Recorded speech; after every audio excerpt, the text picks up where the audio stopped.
Hello, this is the Business New Zealand update for the 22nd of April. I'm Grant Walker. I'm joined by Business New Zealand CEO Kirk. Well, Kirk, we thought we'd wait a week, and now that we're in the orange setting, to see the sort of effect that the new setting is having on businesses, and also bearing in mind it's still the school holidays. So how have people coped? How have businesses coped? And are there still issues? Thanks, Grant. Yeah, look, generally my observation is that things are starting to return much more to normal. There's still probably three areas where there's a bit of work to be done, some by business, some by the government. So certainly there is a lot of inconsistency and misunderstanding around mask wearing. I think we saw that the minister himself was not completely clear on what the rules around mask wearing was and where you need to wear a mask and where you're not required to, i.e. where it's mandatory and when it's not compulsory. So I think really clarification around some of those areas is going to be needed. The other area that we're still seeing a lot of pain points for businesses is around the isolation periods, particularly for household contexts. So you've got people taken out of the workforce for 7 days for that isolation period. Now, we've been arguing for some time it may be better to require 2 rapid antigen tests to return to work. I mean, businesses still have to be careful about the health and safety of others in the workplace when they're choosing to do that or to put in policies around this. But I think it would relieve quite a lot of pain, particularly around the household context, because it's taking significant numbers of people out of the economy. What about also, Kirk, though, businesses encouraging people to come back into the office? Because that affects a lot of things, but some people are not comfortable with coming back and some people don't want to come back. So from a business perspective, how do you encourage without saying you've got to come back? Yeah, that's a really great question. There's a lot of companies who are doing a lot of work on this, and we're going to be working with some of those companies to try and get the best examples of how they're encouraging people to come back into the workplace. There's no doubt, actually, there's groups of people within businesses, particularly that are located within CBDs, who are really keen to get back into work, and so we're starting to see a bit more of that, particularly under the orange setting.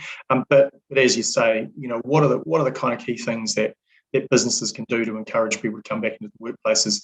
What are some of the social functions that they might be happy to run to enable people to kind of rebuild their cultures? So we're going to do a bit of work on that with some large business members. All right. Now, the change of settings you would think would help confidence. I'm sure in some ways it has, but the latest consumer confidence figures are not good reading in any way, shape or form. So what can be done? What can the government do about it? Yeah, look, I think it's a really tricky one for the government, actually, because you've got pretty strong inflation, just under 7%. I think that the challenge for them will be to look hard at the places where they are imposing costs on the economy and particularly on businesses. And I think you would have seen the other day, there was an example of that where Christopher Luxon was attempting to put some pressure on the government by saying you've established Matariki as a holiday. Now, what are you going to remove? Because otherwise you're just adding additional costs. Now, that's a subset of a whole range of costs that the government has imposed on business. Some businesses can pass those costs on. That's partly driving inflation. But the issue will become much more difficult for businesses to navigate when they can't pass those costs on anymore. I guess with Christopher Luxon, I presume he wasn't actually meaning to get rid of a holiday. I think the point was how much extra costs are going on and can the government take something away? But they're still talking, or the way that the finance minister is talking, they don't appear to be wanting to take anything away, including, of course, coming up is the fair pay agreements. Where are we at with that? Yeah, well, so the bill's been introduced and it's been referred to the select committee. I mean, obviously we have opposed most aspects of the fair pay agreements process and the bill and most of what's on the bill itself. And we've been pretty public about not wanting to be a default bargaining agent and certainly not taking taxpayer money to be involved in that. We'll continue to work with members to help them submit on the bill. Members can expect to see some material coming out in the next week or so on that, so that we can really mobilise businesses to tell the government why they don't like it and why it's not going to be good for workers or employers. All right. The inflation, you mentioned it before, of course, it's a 30-year high, just under 7%. Some are a bit surprised it didn't go over, but of course we're expecting the next figures out to be just as high, if not higher. At the end of the day, what can be done? If you're a business sitting there and you go, what can anyone do? Do we just sit and wait? Yeah, look, I mean, I think there's some really difficult things clearly going on in the economy, right? You've got still relatively constrained supply chains, and the government have referred to that as being a key driver of inflation. But interestingly, domestic inflation was still very strong, and there are some reasons for that as well. Limited labour supply. So the government's own immigration policy and having the borders closed has impacted businesses' ability to deliver, and it's driven it's driving the cost of labour up pretty significantly in some sectors and on average across the board. You've also got the issue of Omicron and the isolation periods that I referred to. It's taking people out of the economy. So businesses' ability to deliver is being impacted. And there's no doubt that that's increasing the costs of being able to supply goods and services. I guess what the government can do is, and I think the Reserve Bank governor referred to it the other day when he said, monetary policy needs fiscal mates. And we've heard this before. I mean, I recall Alan Bollard saying it to Michael Cullen, or saying it to the general public, and Michael Cullen picking it up, in the previous Labor government. So what does that mean? It means, and I think Robertson signalled this earlier in the week, that they're going to have to be pretty careful about how and where they spend money.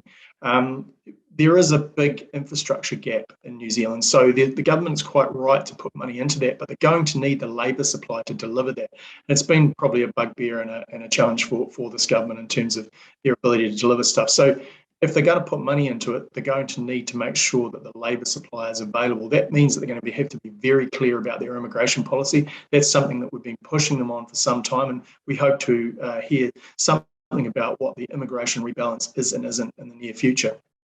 Still, that's only one aspect of it. And patience, I guess, is the word that we're going to have to use in business, because none of this is going to happen overnight. Yeah, although, I mean, I guess if you think about some of the key drivers of inflation, that is, demand stayed pretty strong at the time, when the government were supporting workers and businesses through wage subsidies, through, COVID resurgence support payments, and various other tools that they use to sustain the economy, as well as the Reserve Bank deploying quantitative easing and funding for lending. So some of these things have fallen away now. Some of those supports have fallen away. So some of that inflationary pressure will have backed off. Some of it's baked in, of course. But there are things that can happen quite quickly. And as I said, if the government are very clear and focused about where their spending goes, and it goes into productive areas where there's sufficient labour supply, then that can ameliorate and address inflationary issues relatively quickly. So at the end of the day, we look forward very much to the budget, which is not too far away, because that will be very indicative as to what Grant Robertson's thinking is.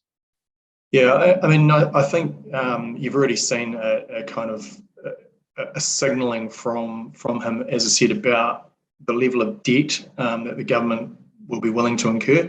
That sends a signal about how much stretch they think is in the economy, and at the moment there's not much. That's why we've got strong inflationary pressure. So what they really need to do is ensure that where they're focusing their spending, it's incredibly targeted, and that they have not only the labour supply, but all of the supply of other stuff that they're going to need to build stuff, and have a relatively regular and free supply of that. So that's probably the more challenging part.